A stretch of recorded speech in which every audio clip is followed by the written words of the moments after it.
نستعينه ونستغفره ونؤمن به ونتوكل عليه ونعوذ بالله من شرور أنفسنا ومن سيئات أعمالنا من يهد الله فلا مضل له ومن يضلله فلا هادي له ونشهد أن لا إله إلا الله وحده لا شريك له ونشهد أن سيدنا وسندنا ومولانا محمدًا عبده ورسوله أرسله بالحق بشيرًا ونذيرًا وداعيًا إلى الله بإذنه وسراجًا منيرًا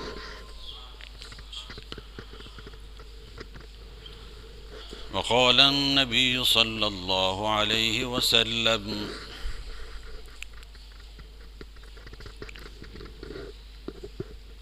يأتي زمان على أمتي لا يبقى من الإسلام إلا اسمه ومن الإيمان إلا رسمه ومن القرآن إلا حرفه أو كما قال صلى الله عليه وسلم تسليما كثيرا كثيرا. محترم میرے عزیز طلباء، اساتذہ کرام،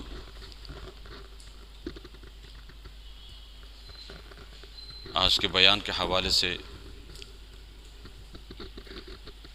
میں نے حاضر خدمت ہونا تھا، لیکن مولانا فیض الرحمان صاحب سے میں نے عرض کیا کہ میں نے کارڈیالوجی جانا تھا، کچھ مریض آئے ہوئے تھے. بہرحال تو حضرت نے فرمایا کہ مختصراً کوئی صورتحال تھوڑی سی ایک بات ہو جائے طلباء کرام کے ساتھ. وقت بھی چونکہ بڑا مختصر ہے، اگرچہ ہے وقت، لیکن چونکہ مجھے ذرا جلدی ہے.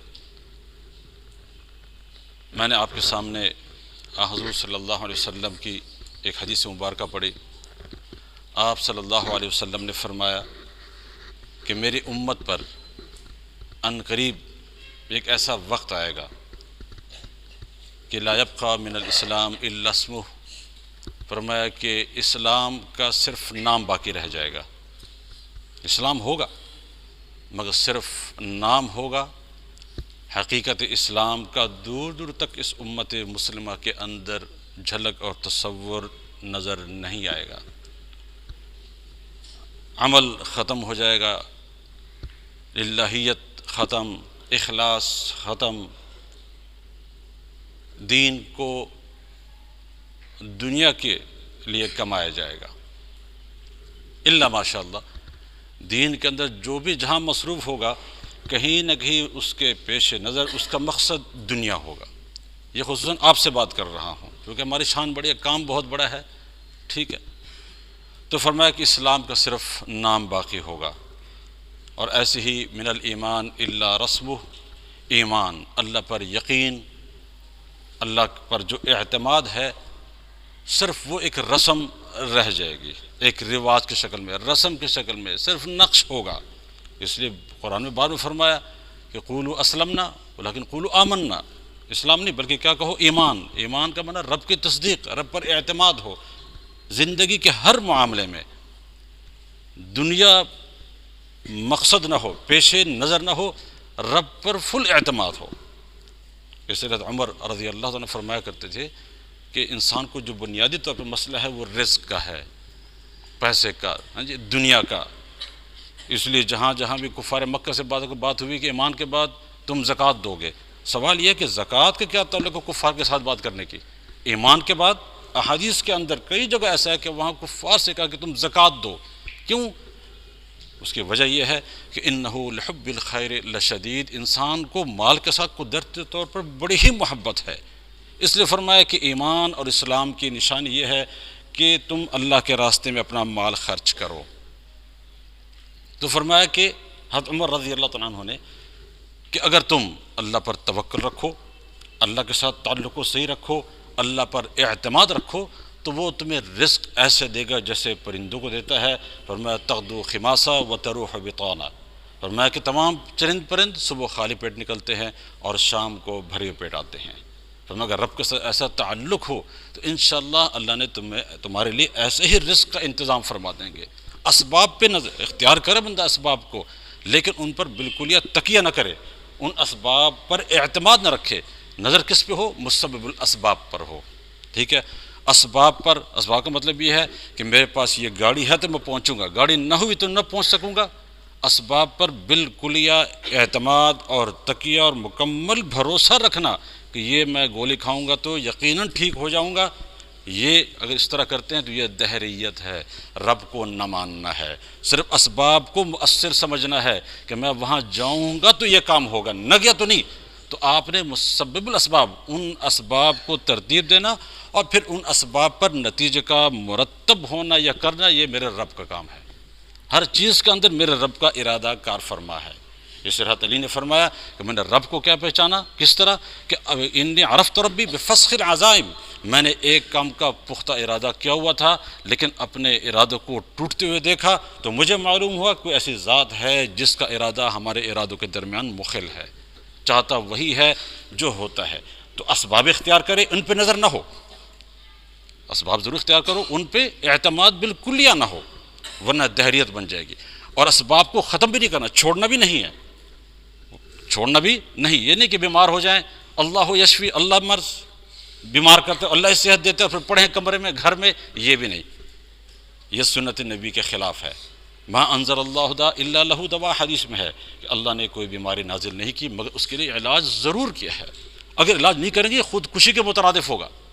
ایسے موقع پر آگے حرام پڑا ہوا ہے، موت آ رہی ہے، اس وقت شراب کا پینا یہ واجب اور فرض ہے، حرام کا کھانا فرض ہے، ٹھیک ہے، حرام کا کھانا فرض ہے جان کو بچانے کے لیے، اگر آپ نے نہ کھایا تو عند اللہ وہ آپ مجرم ہوں گے، یہ خودکشی کے مترادف ہے۔ لیکن غیر باغ ولا عاد، مزے کے لیے بھی نہ کھائے، جتنے ضرورت اتنا کھانا ضروری ہے، ٹھیک ہے۔ تو اسباب کو بالکل چھوڑ دینا، علاج کو چھوڑ دینا، ٹھیک ہے، تو یہ کیا چیز بن جائے؟ یہ نصرانیت ہے، یہ عیسائیت کا طریقہ ہے، ٹھیک ہے۔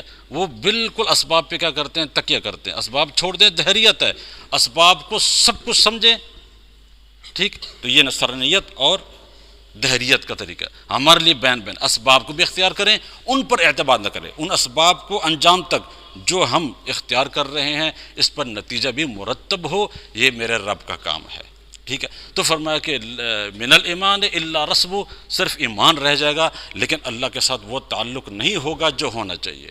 اور قرآن، من القرآن فرمایا الا حرف، قرآن کے حرف رہ جائے گی، تلاوت ہوگی، شبینے ہوں گے، حسن قرأت کے مقابلے ہوں گے، لیکن قرآن عملی زندگیوں سے نکل جائے گا۔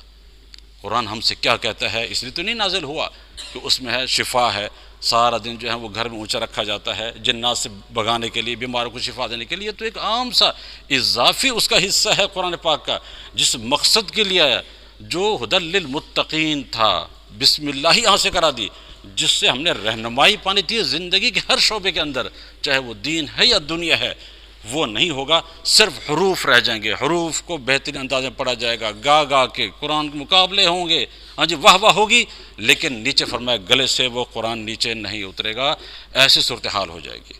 پھر فرمایا کہ مقصد کیا ہو جائے گا کہ ہمہم بطونہم، ان کا مقصد پیٹ بھرنا ہے، جیسے ہو جہاں سے آئے مال آئے، ہمہم بطونہم، اور فرمایا کہ ان کا جو دین ہوگا وہ دراہم ہو جائے گا، دینہم دراہم، ان کا دین، ان کا مقصد پیسے کا حصول ہے، جس طرح آ جائے، ٹھیک ہے، مداہنت شروع ہو جائے گی، دوسروں کے دین کے، دنیا کے لیے اپنے دین کو برباد کیا جائے گا، حصول دنیا کے لیے، پیسوں کے حصول کے لیے دین کو پس پش ڈال دیا جائے گا، ٹھیک ہے۔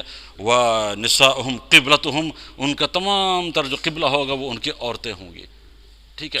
ایسے تغیر احوال ہو جائیں گے، ایسی صورتحال بدل جائے گی، ایسا مزاج بگڑ جائے گا میرے امت کا، جو کنتم خیر امت تھی، صورتحال یہ بن جائے گی کہ اول اور آخر، مبدا و معاد، دنیا، پیسہ، درہم، بالقلیل لا یشبعون، تھوڑے پیسے ہوں گے وہ لا یقنعون، قناعت نہیں ہوگی، وبالکثیر لا یشبعون، بہت سارا مال پیسہ بھی آ جائے پھر بھی سیر نہیں ہوگی، یہاں تک کہ قبر پہنچ جائے، یہ صورتحال، شکر کم ہو جائے گا، تو نہ قلیل پر قناعت، نہ کثیر مال چیز سے کیا ہوگی ان کو شباعت، کہ وہ اس سے سیر نہیں ہوں گے، پھر کیا صورتحال ہوگی؟ فرمایا کہ مساجد معامرہ، مسجد بہترین خوبصورت کروڑوں کی، لیکن خالد من الہدا، ہدایت سے خالی، نمازوں سے خالی، پوری مسجد میں ایک آدمی خشوع خضوع کے ساتھ نماز پڑھنے والا نہیں ملے گا۔ آپ صلی اللہ علیہ وسلم نے فرمایا میرے امت میں سے سب سے پہلے چیز جو اٹھائی جائے گی وہ نمازیوں کے دل سے خشوع اور خضوع، کہ پورے آداب کے ساتھ رب نماز ایسے جیسے رب کو سامنے دیکھ رہے ہیں۔ آپ صلی اللہ علیہ وسلم نے مسجد نبی میں دیکھا سامنے بلغم پڑا ہوا تھا دیوار کی طرف، اپنے دستے مبارک سے صاف فرمایا ایسا نہ کیا کرو، کیونکہ جب انسان نماز پڑھتا ہے اللہ اپنا چہرہ اپنی ذات مبارک اس کی طرف متوجہ کر دیتے ہیں، اللہ رب اپنا چہرہ آپ کے سامنے رکھتے ہیں۔ تو اس نیت سے جب آپ نماز پڑھیں گے کہ میرا سجدہ میرے پیارے رب کے قدموں میں ہے، میرا چہرہ رب کے چہرے کی طرف ہے، رب میرے سامنے ہے، اس انداز سے جب نماز پڑھے جائیں گے، جیسے مسلم کے اندر ہے حدیث الاحسان، تعبد اللہ کأنک ترا، رب کی عبادت ایسے کرو جیسے وہ تمہارے سامنے ہے، کم سے کم تم اس کو دیکھ رہے ہو۔ جب یہ کیفیت، فرمایا پوری مسجد میں یہ کیفیت نہیں ہوگی، ٹھیک ہے، مسجد آباد خالی ہوں گے۔ یہ جب صورتحال ہوگی تو اس وقت پھر کیا ہوگا؟ ہاں جی، پھر آپ دعائیں مانگیں گے قبول نہیں ہوں گے، عبادتیں ہوں گے اثرات نہیں ہوں گے، ہاں جی سب کچھ ہوگا مگر وہ برکات نہیں، لوگ پریشان ہوں گے، تغیر احوال ایسے ہو جائیں گے، دین کے قدر جو ہے وہ روحانیت کے جو قدر قیمت دلوں سے نکل جائے گی۔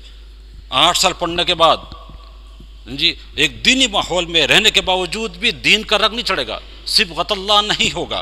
7-8 سال تک ایک مدرسے میں پڑھنے والا، ایک خانقاہ میں رہنے والا، ٹھیک ہے، دین کا رنگ نہیں چڑھے گا، اس کے شکل و صورت صلحاء کے خلاف، اس کا رہن سہن اتقیاء کے خلاف، اٹھنا بیٹھنا علماء کے خلاف، ٹھیک ہے۔ فرمایا کہ نہ دلن و نہ سمتن ولا ہدین، حدیث میں ہے دلن کم از کم چال چلن تو صلحاء والی ہو، وقار کے سب پتہ لگے کہ عالم آ رہا ہے، پکا کہ طالب علم آ رہا ہے، پتہ لگے۔ دلن سمتن آپ کا حلیہ، حدیث میں ہے کہ عبداللہ بن مسعود نبی کریم صلی اللہ علیہ وسلم کے ساتھ بہت زیادہ جو ہے مشابہت تھی۔ دلن و سمتن و ہدین، دلن کا منع کہ آپ کا چال چلن، سمتن آپ کے شکل و صورت، الہدیہ آپ کے اخلاق، آپ کا ملنا اٹھنا بیٹھنا عوام میں، ہاں جی اپنے علاقے میں۔ تو یہ رنگ کیوں نہیں چڑھتا؟ اس کی وجہ یہ ہے کہ عملیت ختم ہو گئی ہے، للہیت ختم ہو گئی ہے دین دنیا کے لیے۔ فرمایا کہ آخر میں شراب عام، زنا عام، ویقل العلم، علم کم ہو جائے گا۔ وہ کیا ہوگا کہ علم پہ عمل نہیں ہوگا، علم ہوگا لیکن غیر اللہ کے لیے اس کو حاصل کیا جائے گا، علم کے اندر گہرائی نہیں، تفقہ نہیں ہوگا، پڑھ لیں گے لیکن مسئلے کی وضاحت، اس کے پس منظر احادیث کا کچھ پتہ نہیں لگا، علم کم ہو جائے گا، علم کم ہو جائے گا، عمل کم ہو جائے گا، ہاں جی سب کچھ ہوگا، رب کی پہچان نہیں ہوگی۔ مدرسے میں ہے، ماحول میں ہے، سب کا کس کام کے لیے ہے کچھ پتہ نہیں ہوگا، کیا مقصد ہے۔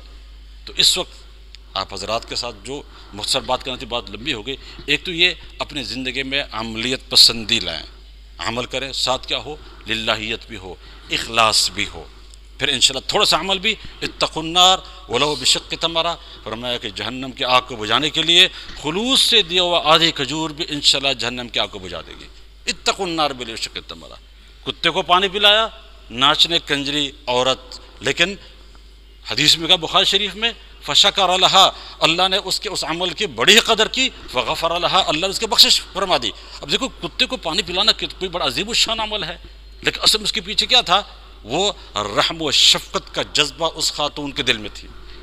کتے کو پانی پلانا نہیں، اصل میں وہ اخلاص ایسا تھا، ایسا رحم آیا اس کتے پر، جو جذبہ تھا، فشکر لہا وغفر لہا، اللہ نے اس عمل کی بڑی ہی قدر کی۔ ناچنے گانے والی عورت، آپ پر ہم تو الحمدللہ ہم تو احباء اللہ ہیں، مہمانان رسول ہیں، اپنے اندر اخلاص اور خلوص۔ اور دوسرا یہ کہ حصول علم کے جو آپ آئے ہیں، دین محمد رسول اللہ صلی اللہ علیہ وسلم کے حصول کے لیے آپ یہاں تشریف لائے ہیں، تو اس کو حاصل کرنے کو پورے خلوص کے ساتھ اسباق کے اندر پڑھا کریں، اس علم نبوت کو پڑھنے کی کوشش، ٹھیک ہے، اور پھر اس کو اشاعت کا جذبہ، پھر رب کی رضامندی، اور مقصد کیا ہو؟ آخرت کے اندر کامیابی۔ یہ ہے پورے ہمارے اس پڑھنے کا پڑھانے کا مقصد یہی ہے، ہاں جی خلوص ہو، جو ہے وہ دنیا مقصد نہ ہو۔ حدیث میں ہے من کان ہمہ طلب الدنیا، اور ایک حدیث میں دوسرا حصہ ہے من کان ہمہ طلب الآخرہ۔ اس کی وضاحت پھر انشاءاللہ کسی وقت کریں گے، ٹھیک ہے۔ تو ہم اپنے مقام کو پہچانیں، کس مقصد کے لیے آئے ہیں، ہماری چال چلن، ہماری شکل، ہمارے اخلاق، وہ اخلاق نبی صلی اللہ علیہ وسلم کے مطابق ہیں، پھر تو ہم اپنے مقصد میں کامیاب ہیں، اور جس کام کے لیے ہیں سمجھو عند اللہ مقبول ہے۔ اگر ہمارا قول، فعل، عمل، حلیہ، شکل، صورت، ہمارے شب و روز کے اعمال اس دینی ماحول کے اندر رہتے ہوئے بھی ان کے ساتھ ہیں، غیروں کے ساتھ ملتے ہیں، تو سمجھو کہ پھر ہماری حاضری یہاں قبول نہیں ہوئی۔ ان اللہ لا یؤید ھذا الدین بالرجل الفاسق، اللہ کبھی فاسق آدمی سے بھی دین کا کام لے لیتے ہیں۔ حضرت مدنی رحمہ اللہ ختم بخاری موقع پر رویا کرتے تھے، حضرت مبارک ہو بخاری کا ختم، فرمایا ایسا نہ ہو کہ اس حدیث کا مصداق نہ ہو کہ اللہ تعالیٰ کبھی کبھی دین کا کام فاسق سے بھی لے لیتے ہیں، کبھی کبھی بیت اللہ کو محافظ صنم خانے سے، بت خانے سے بھی مل جاتے ہیں۔ کہیں ایسا نہ ہو، انسان کیا ہو، الخوف الایمان بین الخوف والرجاء، کہ انسان خوف بھی ہو، کہیں ایسا نہ ہو کہ اللہ نے ہمیں قبول، کیوں کام بہت بڑا ہے۔ حضرت مولانا الیاس رحمہ اللہ نے ایک دفعہ طلباء سے خطاب کرتے پوچھا کہ تم کون ہو، کسی نے جواب نہ دیا۔ آپ سے حضرت نے فرمایا، مولانا الیاس رحمہ اللہ نے، بھائی تم تو مہمانان خدا، مہمانان رسول ہو، ٹھیک ہے، اور وہ مہمان جو کسی میزبان کو تکلیف دے، یہ سب سے بڑی تکلیف ہوتی ہے میزبان کے لیے کہ مہمان اس کے لیے تکلیف کا باعث بنے۔ تم مہمانان خدا ہو، مہمانان رسول ہو، کوئی ایسا کام نہیں کرنا مدرسے میں رہتے ہوئے، زندگی میں رہتے ہوئے، جس سے اللہ اور رسول کو ایذا ہو، کہ غلط راستے پر چلو، غلط کام کرو، اس سے اللہ رسول جن کے تم مہمان ہو ان کو تکلیف دینے کا باعث بنو گے، ٹھیک ہے۔ تو اپنے مقام کو پہچانو۔ اللہ نے آپ کو علم سے، رفعتوں سے نوازا ہے۔ علم کے اندر، علم کس سے؟ علو سے، علو بلندی، عین اور لام، اور یہی علو کے دو الفاظ علم کے اندر بھی ہے، عین اور لام۔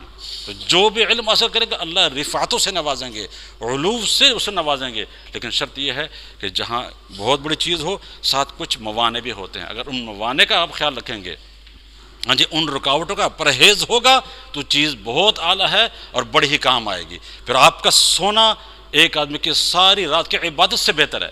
عالم کا سونا عابد کی عبادت سے، آپ لوگوں کا سونا عام لوگوں کی جو ہے وہ تبلیغ اور عبادت سے افضل ہے۔ اس کی وجہ یہ ہے کہ عبادت یہ مخلوق کی صفت ہے اور علم اللہ کی صفت ہے، اور اللہ کی صفت مخلوق کی صفت سے اعلیٰ ہوا کرتی ہے، ٹھیک ہے۔ تو آپ عالم ہیں، آپ علم کے ساتھ متصف ہیں، اور وہ عبادتیں کر رہے ہیں، وہ مخلوق کا صفت ہے، وہ مخلوق کا خاصہ ہے، علم اللہ کا خاصہ ہے۔ تو آپ جو ہے ہر حوالے سے پوری کائنات سے فائق اور برتر ہیں، کنتم خیر امت، ٹھیک ہے نا جی۔